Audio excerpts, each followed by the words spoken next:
Hello and welcome to Khan Klinics, our weekly health and lifestyle show powered by American Muslim Today. In each episode, we dwell in the realms of wellness, exploring the latest trends, seek expert advice, and practical tips to help you live a happy, healthier life. Our aim is to bring a broader perspective to our American audience and discuss issues that impact your daily life by interviewing guests and experts from the US and around the world. From nutrition and fitness to mental well-being and beyond, we're here to empower you with knowledge and inspiration. So whether you're looking to boost your energy, revamp your diet, or simply trying to find a balance in your daily life, you're at the right place. Join us as we embark on this journey towards a better, brighter you. I'm your host, Dr. Amir Khan, and together, let's unlock the secret to living life to the fullest.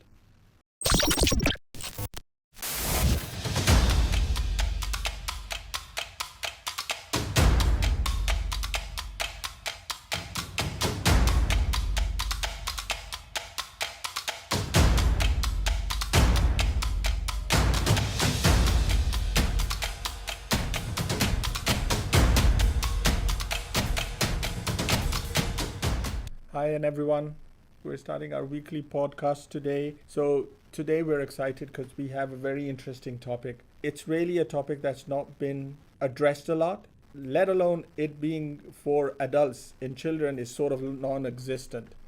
And that is the mental health aspect in children. We're lucky today because we have our guest is not only a psychiatrist, but he is a child psychiatrist. He's board certified in psychiatry and neurology, general psychiatry, and also child and adolescent psychiatry.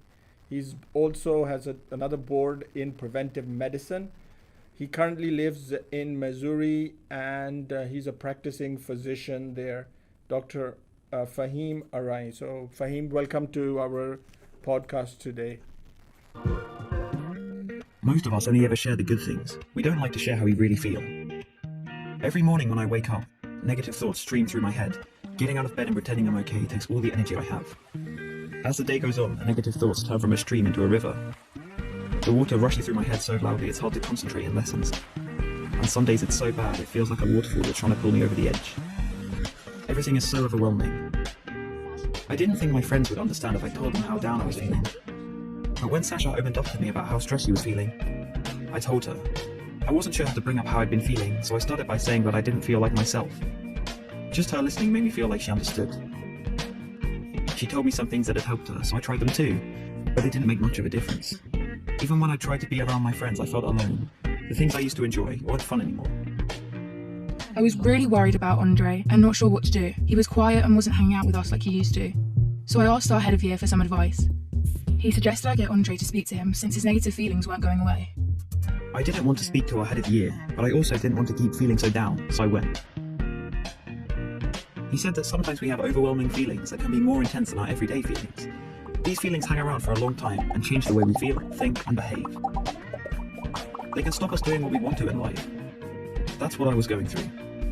He also said that if we're physically unwell, we let people know, we ask for help. It should be no different with mental health. Sometimes our overwhelming feelings are brought on because of things in our life. Sometimes they happen for no reason at all. After hearing this, I felt much less alone and it felt good to talk.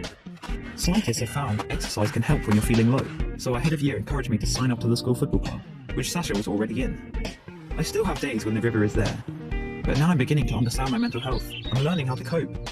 Our head of year reminded me that my friends, family, teachers, and lots of others at school are there to help just as much as he is. I had no idea the people around me could be so understanding. And while it's not always easy to talk about my mental health, the person I'm talking to might be able to help. If you don't feel like talking, that's fine. You could try writing, sports, reading, art, music, playing with your pet, whatever makes you feel better.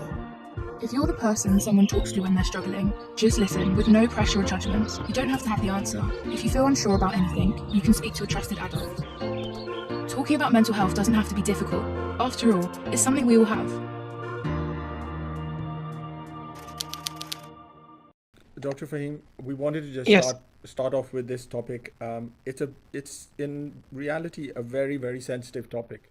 And I've seen that parents are a lot of times reluctant in talking about it, and kids, you can imagine, are absolutely devastated or don't even want to discuss this.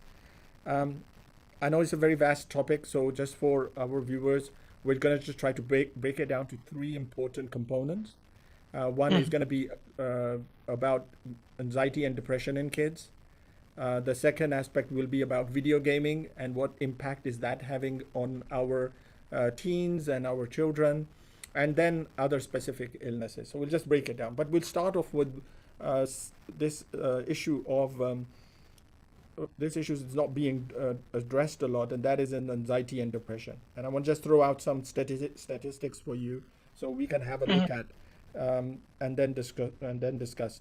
There was a study recently done by one in California, Los Angeles, where they looked at the major stresses for children, and they sort of highlighted the top 5 in each. In 1950s, the order was: number 1, home was the major stressor. School was the second biggest stressor. And then in order was church, peers, and media. In 1980s, home was still the number 1 stressor. And then school was still the second stressor. And then peers, TV, media, church went down a little, but the others came up a little. And that is the TV and the media. And then now peer pressure is the number 1 stressor. TV, media, whatever we get, and social media, that's included, is the second most. And then it's school, and then the home comes down. So a vastly changing trend. So that's what we are encompassing right now. We are seeing that there are a lot of stresses. Some are positive, but mostly the ones that we are worried about are the negative stresses. And amongst them, our interaction and the children having peer pressure and stuff is very important. We see that 2/3 of our children are at school worried about something, worried or anxious about stuff. So that's about 66. Every 1 out of 3 are okay, but 2 out of 3 have a problem. 4 out of 10, Dr. Faheem are unhappy due to whatever reasons. They are unhappy. They don't feel that they are understanding what's going on. Life is an issue for them. And yes, then 1 out of 4, that is 25% of them, feel hopelessness. What's worrying is statistically 1 out of 4 children contemplate about suicide. Right now in the US, at least, the 3rd most cause of death after accidents and homicide. In fact, in some of the states, the homicide rate is low, and accidents and suicide, or cause of death, suicide by teens, is the 2nd most cause of death. So like I said, and then the other staggering figure, which is very worrisome, is that 10% of the children will attempt suicide. I got this off from one of the psychiatrists sending this, and I'm going to read this quick little poem.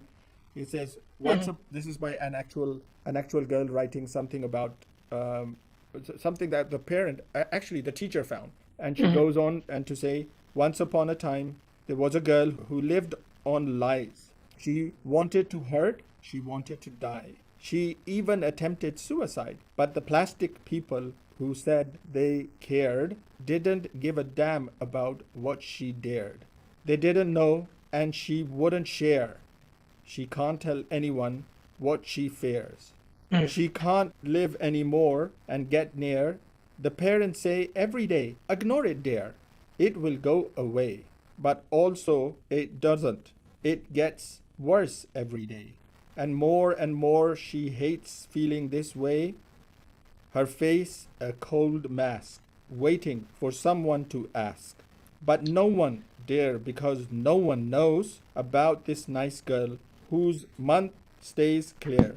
There is nothing for her to do until she at last sleeps forever, free of the past. So that's what we are seeing astonishingly nowadays. Tell us what's happening with our kids, and how do we first of all even start identifying this?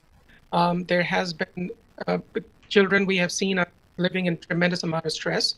There is stress of academic performance. There is stress of comparison. There is stress of peer pressure, just related to peers, sports, different activities, and sometimes things get a little overwhelming for them. And it's important that the teacher, the school counselors work with the children, try to identify who the children are. And counselors are very common in schools, as you know of. But it's extremely important for the parents and the counselors to partner together and try to identify that any child that's getting overwhelmed or getting a little carried away with all the academic pressures or other pressures that he or she has been handling, and trying to process that. And if they don't, at some point, if they're not able to do so, then that's when mental health, advanced mental health like psychology and psychiatry gets in. That's where an assessment is made. And that's when we make a diagnosis. And usually childhood depression, which has a prevalence of close to 3 to 5%. It's not, thankfully, not very, very common. Not as common as ADHD, which is 13 to 14%, 15%. Anxiety is more common, but untreated anxiety leads to depressive symptoms. So first of all, we want to try to know, yes, you're absolutely right. I'll just try to break it. What's the difference for our viewers about when they are depressed and when they are anxious? How would you know? So if we have, let's say we have a teen, what are the first signs you would see that it would alert someone that this person is probably depressed? What are the things that you look for as a doctor and a specialist say, you got to seek help? Then we'll come to when to come and definite seek help. But parents can start some sort of methodology beforehand, right? Getting alert to that their child is having some episodes or maybe depressed or maybe having issues. Yes, so we look for important clinical signs, and we ask family as to what is it that they have noticed. Is there a change in the child? Is there a pattern change? They are not same. They're sleeping more, they're isolating more, sleeping less, not interacting with peers. They're spending a lot of time in solitude. They're not interacting with the family members as much. They're stealing gaze, not making an eye contact, just being in a sad mood or irritability. In children, what we have seen that more than sadness is irritability. Just being irritable all the time. Upset at the world, at everybody, and parents sometimes see that as disrespect. Like, how dare you talk to me like that? I'm your father. I do that all the time, Faheem. I do that all the time. Right. I never think, oh, they may be anxious or depressed or there's some issues going on. So that's a brilliant point. Irritability would be mentioned, and it's not like waking up on the wrong side of the bed irritable. It's just irritable most of the time, and that continues for over 2 to 3 weeks at least. And it's more become a fact, the change in overall temperament or personality of the child has happened. So that's something that we look for. I have a quick little follow-up question, which has come up very nicely in the conversation that we're having on the side here. How do you know a kid may be being molested? Whether it's physical, mental, there's some molestation going on. That was a brilliant question, by the way. And so it really depends on the age of the children. So if you're dealing with younger children, they will not tell you that something has happened to them. They would reenact whatever had happened to them. For example, if they have been physically or emotionally abused, they will start reenacting the violence. So they would become more violent because that's what they have seen. Sexual abuse, and I don't know what the age range of your audience is, so and how much can I go into depth discussing this, but younger children, they would reenact whatever had happened to them. So we would see some kind of sexualized behavior, some things that they had that you cannot even imagine. Like, for example, we have seen humping, we have seen excessive masturbation, we have seen some kind of other sexualized behaviors like them taking off their clothes or doing strange things, which is something that's completely out of ordinary that they haven't done before. Like mom and dad are giving a shower or a bath to a child and the child would act up in a very, very strange way. So we were on the topic of, hey, if they're having anxieties, they're having depression. And now, so what if, I have a counter question which has come up earlier. A kid comes up to you and say, Dad, I'm depressed. What should a parent do? It happens. It's not easy for anyone to open up. So it's easy to say that I've got diabetes, I'm treating for it. I've got hypertension, but it's not easy to say that I've got depression or I'm taking a medication for that. Unfortunately, that even though that has gotten better and people like you who are educating others. And inshallah, if we get a chance, we'll do more and more of these sessions to educate people about this. But education, that's number one. So if a father is, coming back to the question, if a father is asked by a child that I'm depressed, then father should be friends, should connect, try to connect with the child, spend more time with the child, and ask him as to what does he mean by feeling depressed? Because depending on the age of the child, sometimes they don't know what depression is. So are they talking about depression as a symptom, or are they talking about depression as a syndrome? Because those are two different things. Good point. I'm having a bad day, so I'm feeling depressed, or I saw whatever is going on in Middle East makes me sad. I know that people who are pro social media, against social media, but my issue clinically, what I see at the hospital is I see that unfortunately social media can be, yes, it's very educational. It helps people to learn a lot of things. There's no doubt about that. But then it comes with a lot of negativity as well. And if an adolescent or teenager doesn't have the capacity to filter what's right from wrong, you're basically feeding all that negative information. Like you just pointed out, all those gory pictures of children dying and people dying. Yes, it does have an impact. I mean, yes, you want your children to know that there is a war, there is a famine, there's people who are suffering, but seeing those images over and over again can have a traumatizing effect on someone. It can be depressing. We're going to take a short little break. We're going to pick up the conversation right from here when you're talking about these apps and gaming, because there is a few questions on gaming. We're going to take just a 2-minute break. We're going to play a video and we're going to come back regarding this.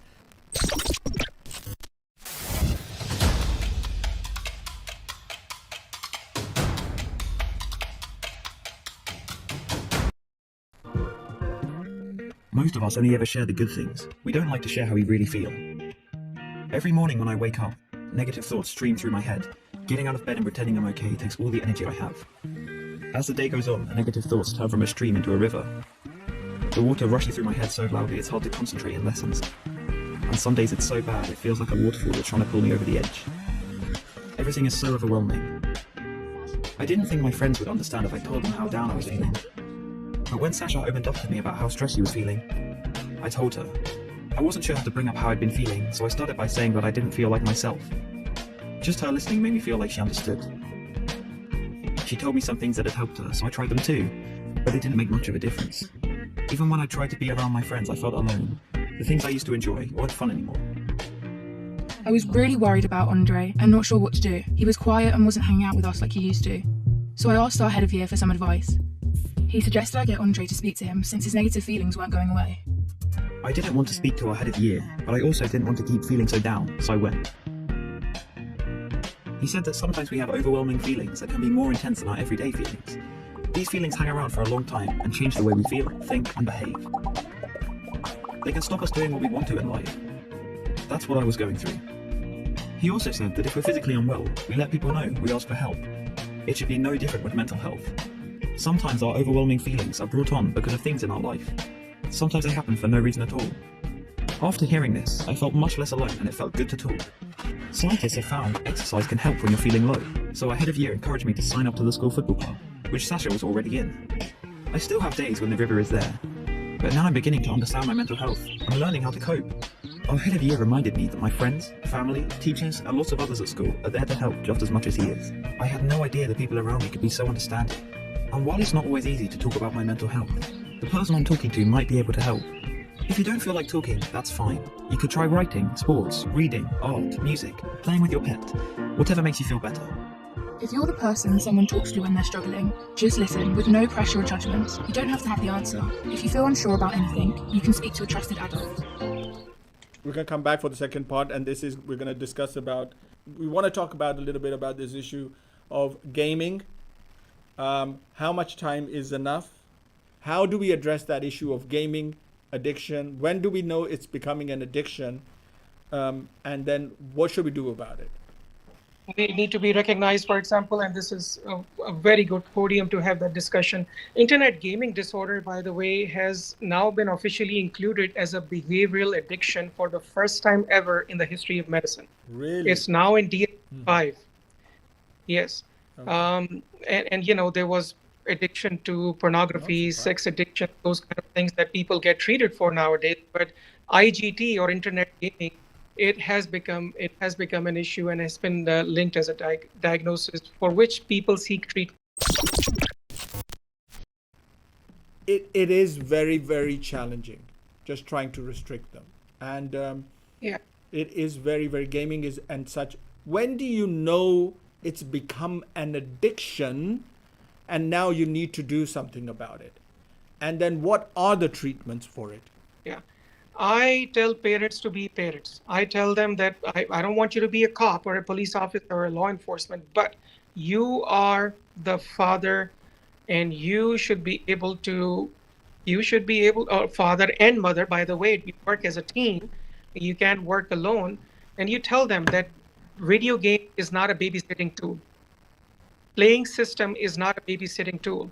You don't hand them over and go out for dinner. That, oh guys, you play and just don't keep an eye on them. A, you need to be engaged. B, you need to make the children earn the gaming time. Gotcha. So you try to control them. It's like a stimulus and you control it. But you have to get Absolutely. involved with them. In certain cultures, and I go back again, punishment, and especially sometimes punishment can be verbal, punishment can be different form. But what about physical punishment? Do you recommend that at times? So first, punishment, is there any role? Is there any, what you recommend? Is that bad? Corporal punishment should not be there at all. You and I grew up in an environment where we had physical discipline, and you could argue that we grew up absolutely fine. As a matter of fact, better. We don't have PTSD, we're fine. But that's not the argument that we're having. When would you recommend behavioral therapy, CBT, and when do you think they should go on medication? Yeah. So if the nature of the game is that if there is functional impairment, if the child is suffering, then prevention is better than cure. Instead of waiting and then treating it, identify the signs and symptoms. And if there is family history, if the suicidal thoughts are persistent, for example, if the negativity is there, the grades are suffering, the anxiety getting to it, social anxiety is really, really onto the child, then go ahead and start treatment earlier is much. So very good point. Can I just clarify that point? Two things. There are stresses in life, positive thoughts and negative thoughts. Right. Everyone is allowed to have some negative thoughts. All right, Jeremy? Everyone is allowed. It's okay to have a negative thought. And part of our evolution or us evolving as human beings is how do you tackle with a negative thought.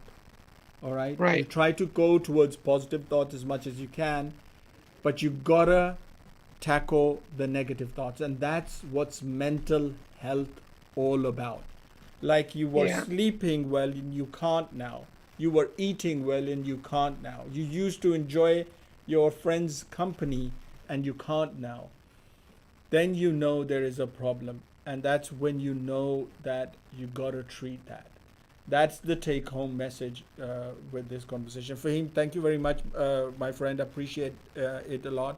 We will love to have you back if you have some time on a Friday. There's a lot of questions still popping in. Thank you very much, Faheem, as far as that you're concerned. Appreciated you coming on board with us and helping us out. So, just one last thing about the positive and negative. Very, very well said. I would just like to add that our thoughts have an impact on our emotions. And that's why thinking positive is very important. I mean, even our religion talks about being positive, thinking positive, staying all above and staying positive, because positive thoughts have a positive impact on our well-being, on our mood overall, and in fact, our longevity.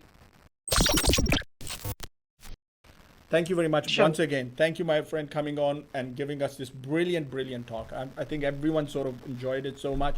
I just want to remind everyone just once again, please write your a little paragraph assessment on AmericanMuslimToday.com/blog. You can put it there, or the second place is American Muslim Today, and there is a questionnaire on the Facebook as well. Please write your answer. We will be looking at all of the answers, and there is a prize for the one who does it best will get the reward at the end of the month.